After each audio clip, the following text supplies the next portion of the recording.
Thanks for joining us, Waz. We tried to get like an Avengers-style OG True Hoop TV Ethan has to drop off his kids. Did you guys text Justin Verrier? A lot of people don't know Verrier is a True Hoop alum, man. Yeah. And that's a great segue because I listened to your segment with Howard Beck on your group chat show over at The Ringer. And man, Waz, I did not see this coming. Did not see Waz pandering to taping billionaires for the capitalist Steve Ballmer. No, give me a break. It's not Team taping. Billionaire, Team You guys Ballmer, are crazy. Big Waz and Waz. Cuban stayed up all hours Wow. of the night tweeting about Pablo.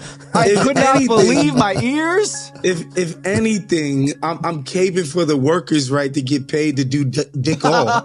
Yeah. If we're keeping it 1,000, and Mays actually, that's all I was trying to get across. I was like, taken as a whole, yes, it looks bad. It looks horrible, to be honest. But each individual component that's supposed to be like damning as all hell can be explained away individually, right? And I understand how it looks, and it might be true. I'm just saying, like, it's not, the smoking gun, as everybody keeps saying. Like, even Kawhi getting paid to do nothing. I think about the two entities that employ Kawhi that I've dealt with directly, and them trying to get Kawhi to do shit never happened, bro. The Clippers specifically. Like, yes, Kawhi plays. He does nothing else for the Clippers. Like, his first year with the team, this dude was coming out, I want to say at hour 15, hour 30, after games were ending for his media obligation. We know that's important. Like, you're the most important person on the team. You could not get the Clippers to do anything about this. So this idea that, Kawhi got paid to do nothing. I'm like, I don't know, man. This is how Kawhi treats his business partners. New Balance. Okay? He just signed with them. They paid the shit out of him to be the face of, New Balance basketball. I was writing a story for The Athletic about New Balance because they never were in the basketball space. They re-entered. They were really excited about the feature. I'm like, yo, can y'all give me like 15 minutes with Kawhi? And like, I'm talking about 3-4 weeks going back and forth with these people at New Balance. They couldn't do shit. Okay? So until I decided, I was like, fuck it. I'm just going to stay at Staples Center till midnight and talk to this dude for one of his post games. And I asked him a couple of questions. I actually waited till all the reporters could ask their real questions. And we got into his New Balance shit. And it was literally the most engaged he was in the entire press conference. But the idea that I would have been like, yo, Clippers, you guys are paying this guy $40 million a year. Can you get him to talk to me about his shoe that we're promoting, okay, for 10 minutes? No, we can't do it. Can't do dick. Another time, he was he was opening up a new court in Moreno Valley, okay? And this is New Balance again. They're like, yo, he's going to want to talk about this. It's like he paid this money to refurbish a court in his hometown. He's really proud of it. It's happening on a Saturday morning. And those of you who don't know LA geography, Moreno Valley is way out east in what they call the Inland Empire. Okay? It's like a damn near 2-hour drive.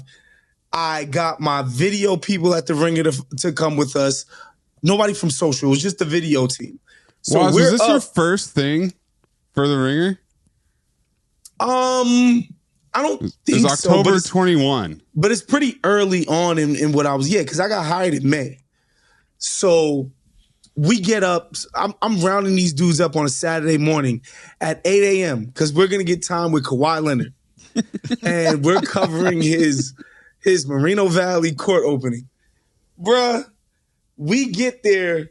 It's like, it goes from 15 minutes to, yo, man, I think I'm going to be able to get you 10.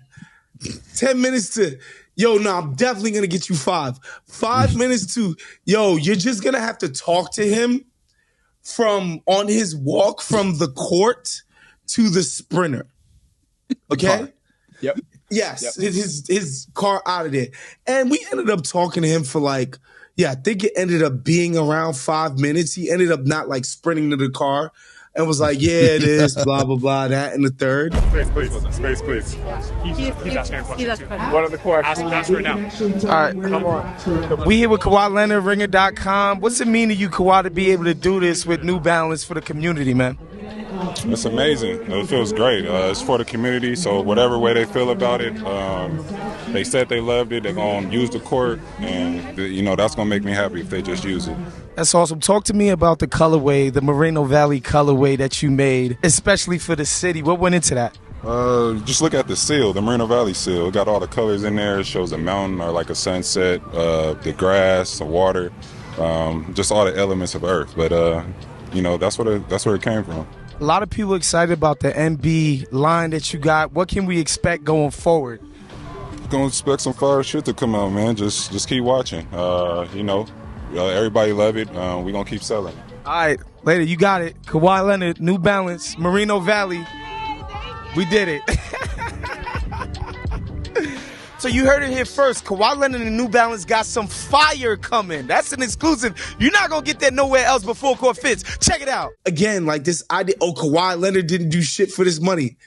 I'm sorry, bro. My experience with Kawhi and his business partners is that he doesn't give a fuck. Period. Yes. No matter how much he's getting paid. But both things could be true. Both things could be true because the reality is he didn't give a fuck about the Clippers and their needs. But he did play. Yes. He doesn't give a fuck about New Balance and their needs. He showed up to a couple of commercials. He did the commercials and he wears the shoe. Yes. He couldn't even like a fucking tweet. Or have someone do it for him. Like that. Number one. For number one, he didn't even hack it. Like, there's no trace that he actually did it, right? That's number one. Number two is we know from the reporting by Bruce Arthur that this was a specific request. Not like, hey, man, get me a deal, and that's it. But give me a deal, one where I don't have to do anything. That was a specific request. And number three, the language in the contract with Aspiration was constructed in such a way that he could never be in breach, right? Technically, he could be, like the Clippers be like, yo, you're in breach of it. You're supposed to do these number of appearances. You didn't do it. We can dock you. Technically, New Balance could be like, you're in breach here. Yeah, sure. They choose not to because it is, what it is. Like, again, they're getting something out of it. Aspiration didn't get anything out of it, right? To the tune of $28 million. And again, I go back to, that's more than what DiCaprio got. That's more than what Drake got. That's more than what Robert Downey Jr. got. That's more than what Cindy Crawford got. That's more than what Orlando Bloom got. All of these people are more famous by leaps and bounds than Kawhi Leonard. And all these people did at least something. Here's the thing, though. Here's the thing on that. It didn't even get announced that Kawhi Leonard was endorsing Aspiration, which to me is the smoking gun of all of it. The first thing you do? We're so excited that Kawhi Leonard is on board. He's not going to say anything. Don't worry. We'll do all the talking. But he's excited too. They didn't even do that. Announce it. They paid him $28 million in cash to be the top endorser of the company, and they did not even announce it, which to me says it all right there, is that they knew what time it was. They knew it. Yeah, I agree with everything that you guys are saying. I'm just saying in Adam Silver's position, like the idea that this company that's gone bankrupt was incompetent doesn't seem unrealistic to me. That can easily be argued. That Aspiration they're not good at what they do. That seems obvious. And then, again, for me, it's about Ballmer and sneaking money to Kawhi. This just seems like a harebrained way to do it. And I get it. Like, I shouldn't be thinking about Steve Ballmer as a mega genius, but moving money around is like what they do. Not getting caught for your taxes, having shelters, doing a bunch of shell companies. Like, this seems like something these guys could have easily done without this bullshit fake new Green Deal fucking company I don't know, man. Yo, I don't know. So Waz, so this is the part that I actually had the biggest bone to pick with you on. Mm-hmm. It's not harebrained. It's actually really sophisticated and well done, and it was undone by three things. If two of those three things don't happen, it's like none of this happens, right? So number one, Aspiration had to have been a scam, right? If Aspiration was an actual company, not like just a big-ass Ponzi scheme, we never find out. Mm-hmm. But Aspiration was a scam, so it had to go under. Okay, now that it goes under, part two is Kawhi Leonard has to be the most miserly dude in the world. To the tune of like, yo, this money, $7 million, they still owe us. Should we let it slide? Fuck no. We're put us in the bankruptcy filings. We're on the creditors list. If Kawhi Leonard just takes the L, we never find out because or it Uncle wouldn't Dennis. have been in, or uncle or whoever, his camp. So again, Hail to Aspire.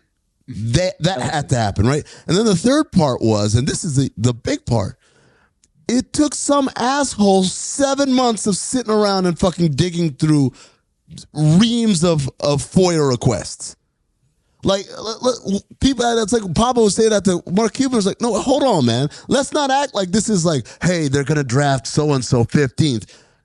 This was something that was an incredible undertaking that first of all, Pablo works for ESPN, this doesn't happen. Because they're like, what?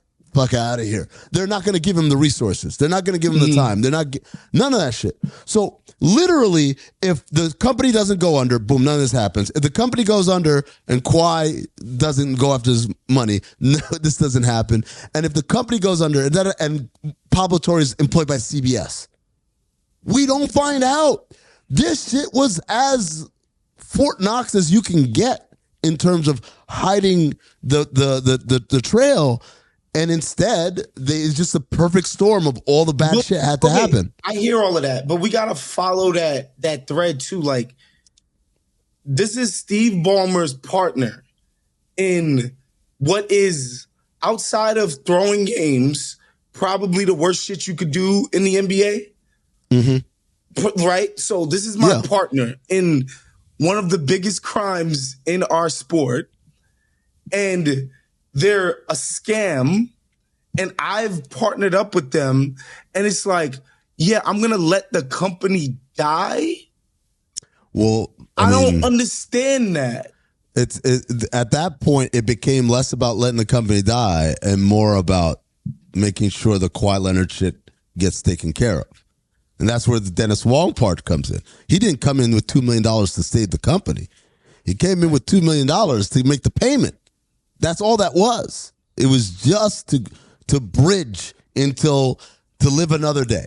I hear that, but also again, the Clippers were in that these important debtors.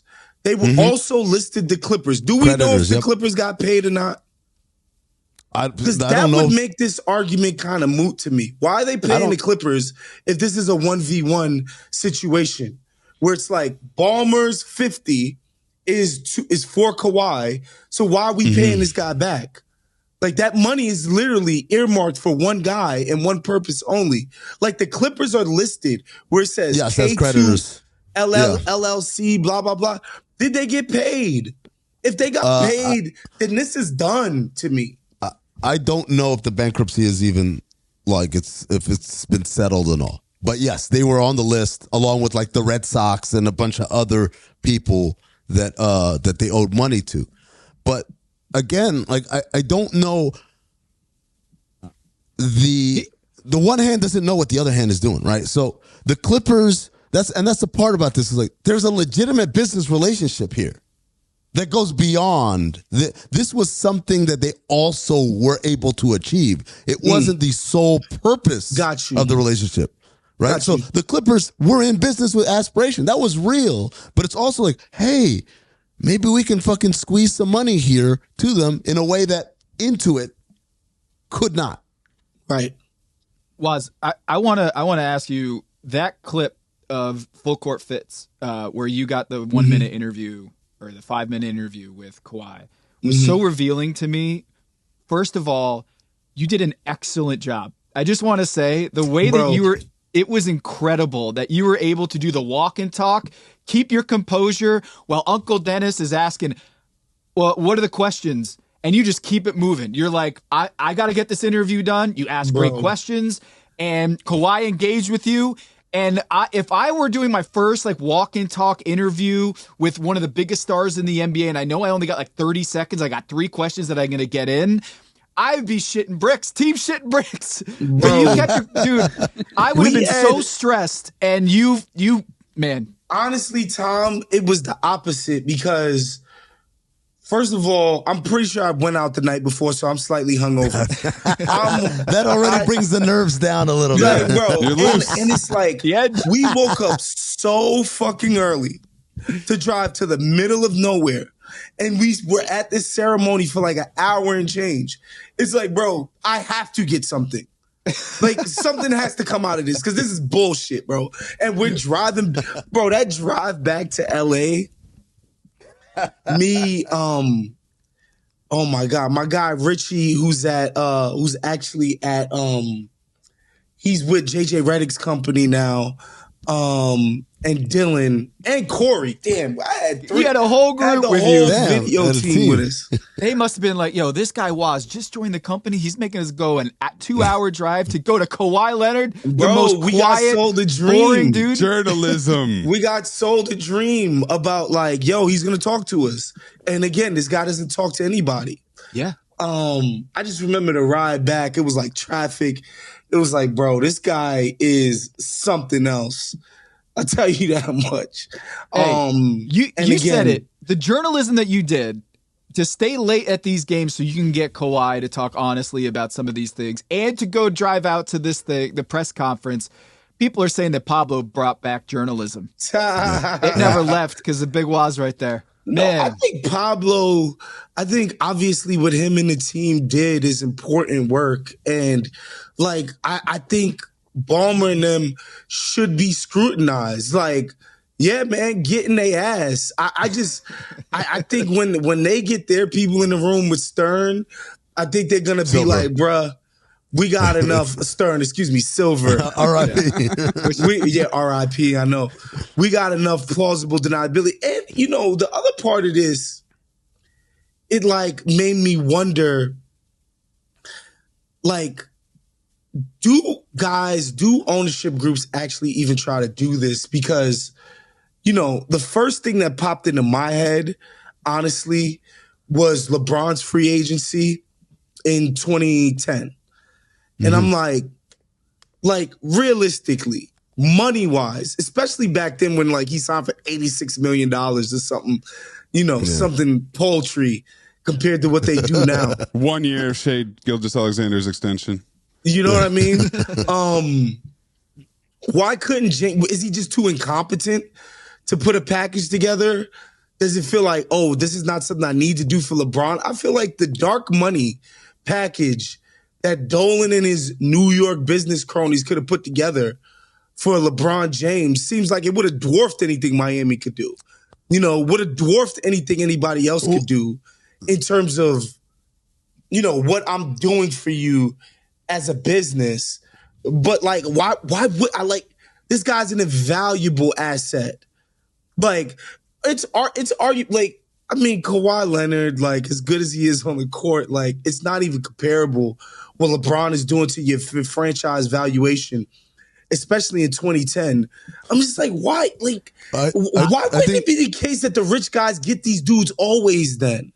I would say that for LeBron, again, this kind of, a lot of this has to go back to the characters that we're dealing with. Like Steve Ballmer being the dude that, in essence, like skirted the rules to make his high school a basketball powerhouse when they'd never like been good at basketball, right? So he had to be the most Steve Ballmer version of Steve Ballmer in order for this to happen. Same thing, Kawhi Leonard has to be the guy who's like, I don't want ownership or shit. I want money.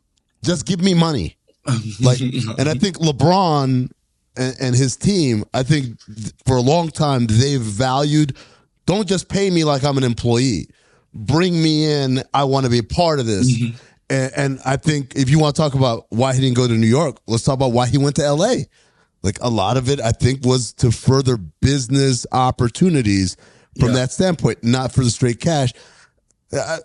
Also, Jim Dolan has been that guy before, like with Carmelo Anthony, with Amari Stoudemire. Again, not anything as direct as straight cash homie, but like the idea that, hey, guys are loyal to the Knicks because if you're on Dolan's good side, he takes care of you in ways that are beyond, like, the a couple extra dollars here. Yeah.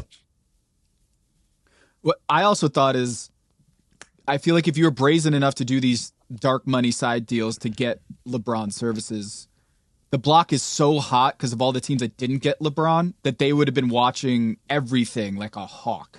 I mean, I think the Knicks would have been under a microscope in 2010 that summer. Like, there's no doubt about it. It's just, I don't know, like, can we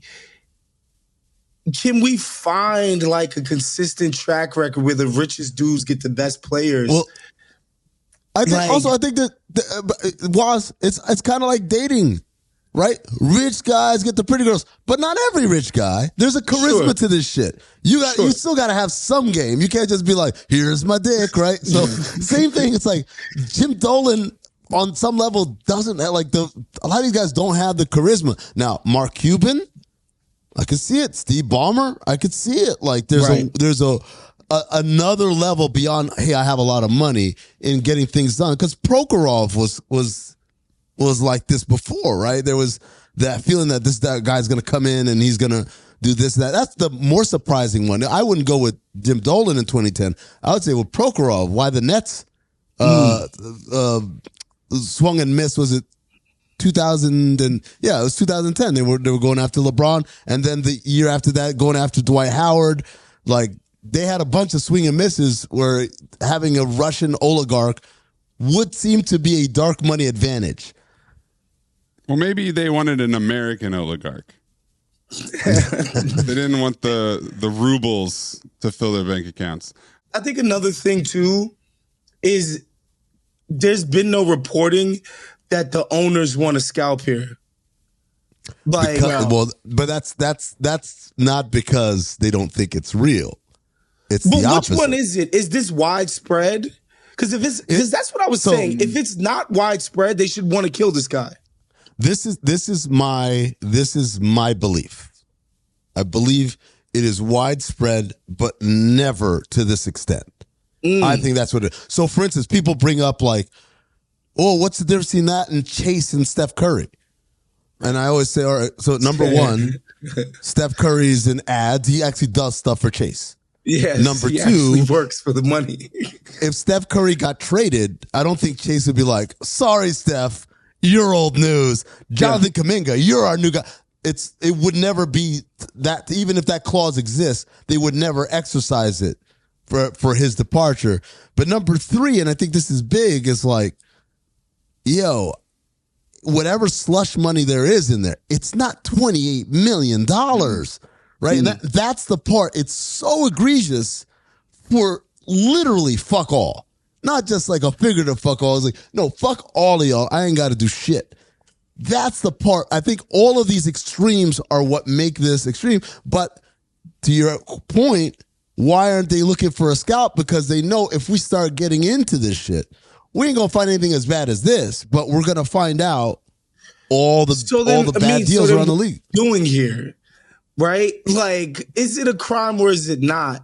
If everybody's doing it to the extent that nobody cares to kill these dudes for it. And I think maybe there's like an understanding of just like, and Howard brought this up, is like, what did they really do? They got Kawhi Leonard. Whoop-de-fucking-do. Well, that's retrospect, I think right? That might be a feeling like, what did they ultimately accomplish here? I think if the KD Warriors were found to be cheating and circumventing the rules, and they won 2 championships and were literally going to win the third without catastrophic injuries, I think teams like finding out something like this would have been like, oh no, we got to kill these guys. But what have the Clippers accomplished through this. But I don't think criminality. That's playing the result, though. I don't know. Yeah. But that's what they do. That's what the owners always do. This is the old like, hey, can I keep them watches? Now I'm just playing unless you let me go do it, right? Like exactly. It's just that's you can't do it like that. But I see what your point is. It's like if this is a rule that 30 people actively break, then why do we have the rule? You know, but then like, to me, or like for Adam me again with this, it's like the reason why I'm not like, yo, chop their heads off. I'm like, bruh, like if this is as bad as it seems, I don't think the other owners would just be sitting by and sitting on their hands. Like, think about the stupid rules they enact, you know, because they're pissed off about the big three. Or, you know, the Warriors, I remember Wendy reported this, was like, there are people who felt like this was a checkbook championship. And then they come up with their stupid second aprons and all. Like, they're always busting back at other people's successes. And like the idea that they're just sitting idly right now. Well, because Adam didn't even bring it up in the meeting, reportedly, is that in the board of governors, Adam didn't say anything. I feel like if he had brought this up, I feel like it would have been a huge discussion point, and the other owners would be like, "Yo," and we didn't get that because maybe strategically and smartly, you think Adam not saying anything is why these guys aren't reacting. No, I'm saying that we didn't get reports of it. Like we didn't. We would have heard. I think if in the board of governors they had a shouting match with Steve Ballmer and James Dolan, we would have heard about it. Because I know James Dolan doesn't like them crawling up his ass about this deal and that deal. So, you know? I mean, I want to ask you, though, because you probably have a better sense of this than anybody. Like, you know how, like, Jerry and Kraft, like, they are, like, outsized power within the NFL ownership alliance, right? Like, they're very influential. Yeah. Is Steve Ballmer a very influential owner? Yes. Okay. Like he's beyond his just immense wealth. He's very like hands-on. He's on the funniest thing is like one of the committees that would be looking into this is the audit committee. Yeah. Steve Ballmer's on the audit committee. Yeah. So that's a great detail. It's amazing, right? But it's like, yes, he is. And I said this on Levitard. I think part of this also is like, there are guys that don't like Steve Ballmer, but he's pretty well liked. Yeah. Like, I'm talking among the owners, among the media people. Like, he seems like a really chill guy. He's done a good job with the Clippers. Sure. But, like, beyond that, beyond just, again, like, having the immense resources, whatever, like, he's not a dick. Right? And so there's a part of this, I think, where people are like, they don't want to believe it. Because this guy's so nice, man, or like he's such a good, obviously relative to what a billionaire nice ownership is, right? group, yeah, for sure. So I think he's influential for sure. He's very hands on. He's like obviously him and Silver are very close because of how he got in. Saved your ass, Silver. Yeah, well, I mean, he made everybody a lot of money.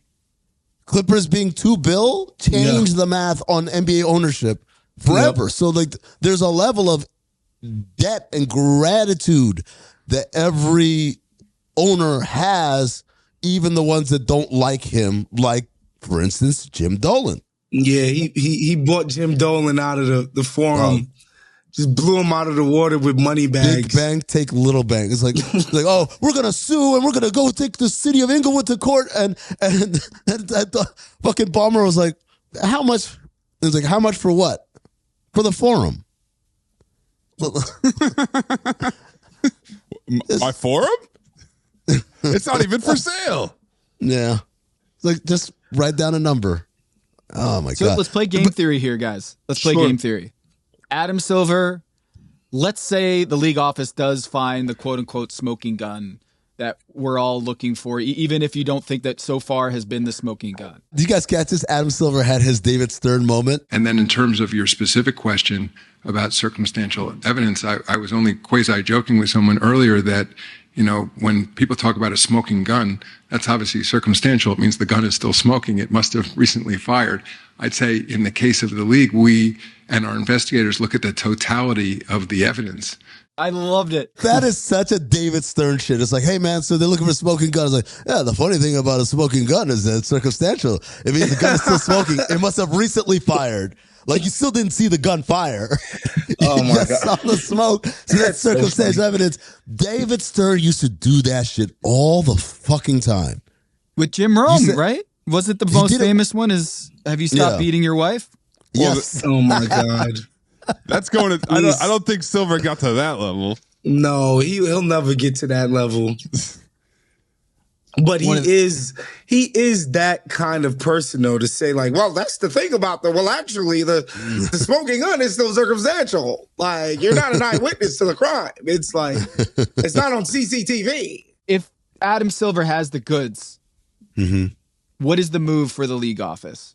Knowing that Steve Ballmer is richer than God, right? Knowing that Steve Ballmer is the host of the All-Star game in 5 months, which, by the way, all these other investigations that we've had is right around 5 months to complete. Yep. So depending on who you talk to in the league, they'll say, oh, this shit, if they have any inclination that this guy or the Steve Ballmer thing, that they're guilty of all this stuff, it's going to be over before the season starts, because the last thing they want is Kawhi Leonard to go play this season and the Clippers to go trade all their picks, so that if the punishment does come down, they've got no picks to give up.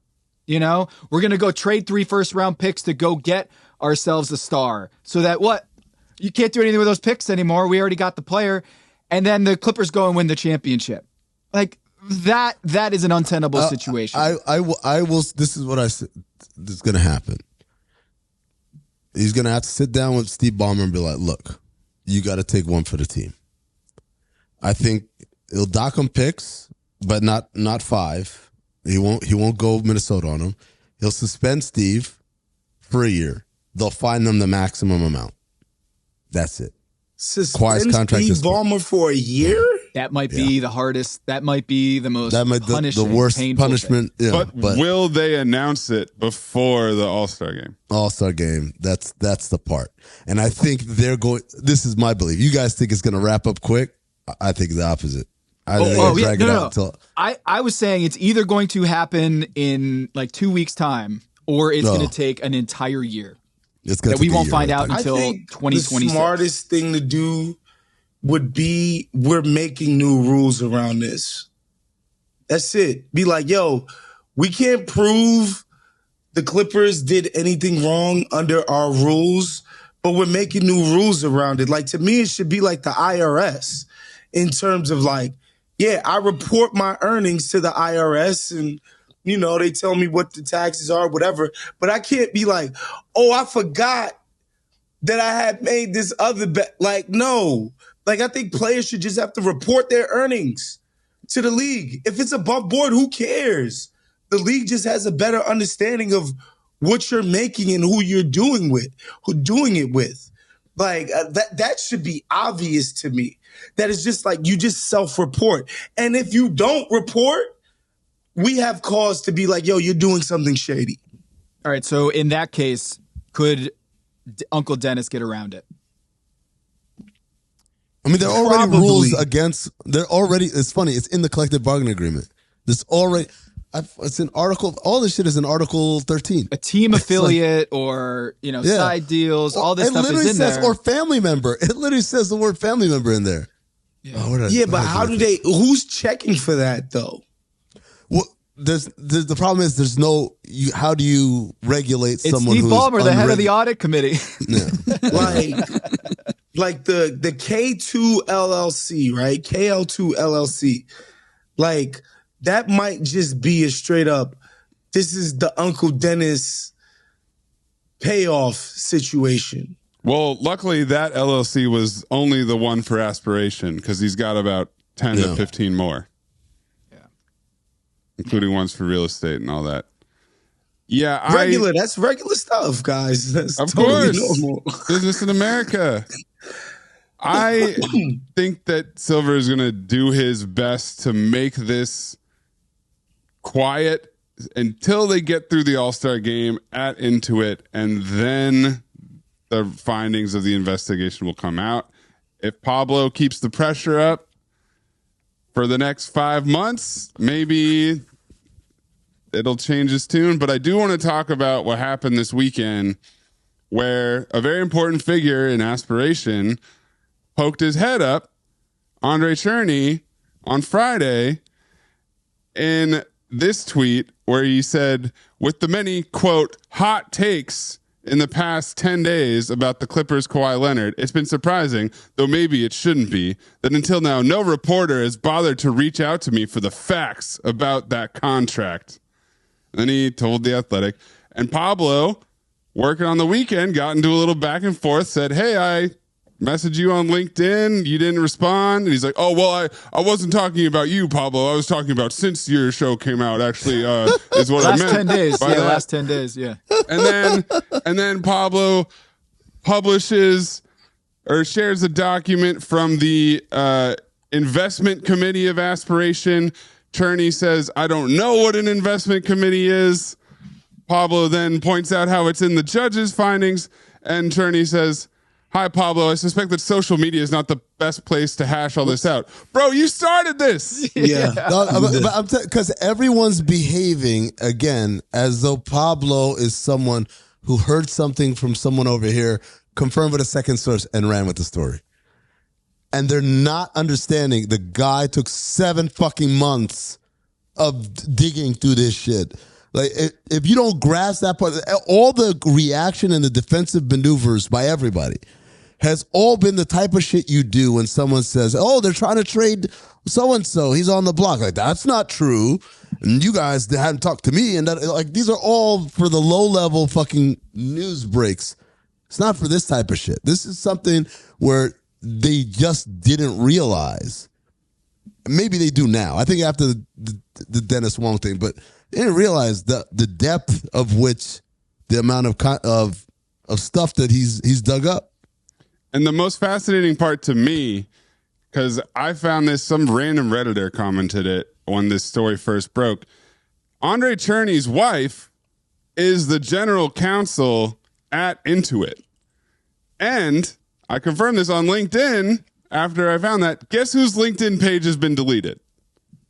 Stephanie Fleischman Cherney's LinkedIn page no longer exists. Why would you delete your LinkedIn page if you were the general counsel for a company that has nothing to do with this? Probably because too many people are looking at it.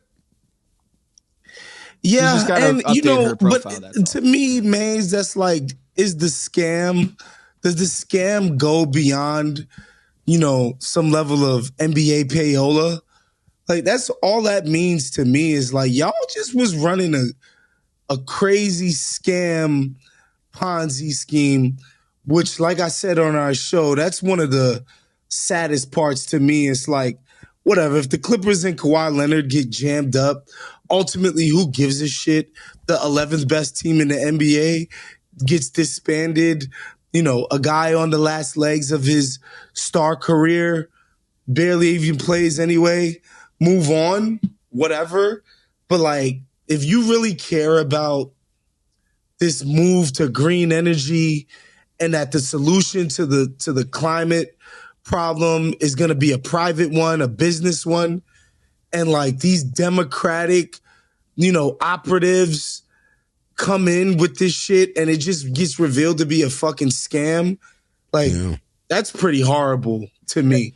It is. It is. I think of all the smoking guns we've had, though, was in that statement from Andre Cherney, 3 words to me. 3 words. Do you guys know what 3 words I'm talking about in his tweet over the weekend? I don't remember. Oh. I can't recall. I don't recall. The line was, in the months of discussion among our executives before signing the sponsorship, I don't remember conversations about the NBA salary cap. Don't remember it. Well, it means it didn't happen, right, Tom? Don't remember it. Why couldn't he have said it did not happen? We did not have conversations. He doesn't about remember. this. Because his wife's the general counsel for Intuit and trained him on legalese. Is she? Wait, I don't is she remember. the general counsel? I don't. Let me check. She Let me is. check on LinkedIn. We can't verify this anymore because LinkedIn's been taken down. But I swear to God, I visited that page multiple times in the last week and a half. Woz, you watched season 3 of Industry, right? Mm-hmm. I was watching God, Ethan's show on Friday, and it reminded me about Kit Harington and his sham green energy tech company, and they did a really good job of showing how this became like the hot thing in investing, in for finance. Trust fund babies, especially. It's like we're doing something altruistic, which like obviously we know that doesn't go with business. Like that's not a thing. You can't be an altruistic business person. You either try to make as much money as you can or you don't. And you know, that was the other element. It's like Ballmer's loser son is involved. Dennis Wong's daughter. Yeah, their daughter, like rich guys doing stupid shit like this for their kids to get a leg up. You know, like this shit happens all the time, man. I don't recall. I don't remember. I'd like to see the first few drafts of that statement. We did not circumvent the cap. It never came up. Hold on. Can't say that. Can't say that. Not to my knowledge. Nope. Well, you might. But Tom, you know what the equivalent of that is? Like the Clippers' original statement saying it's provably false. That's what they said to Pablo. And then when the Pablo podcast drops, the statement they put out is almost exactly the same, except the words "provably false" are not there anymore. And they used absurd instead. Yeah, the lawyers got in there like, motherfucker, you can't say that because now you got to prove it.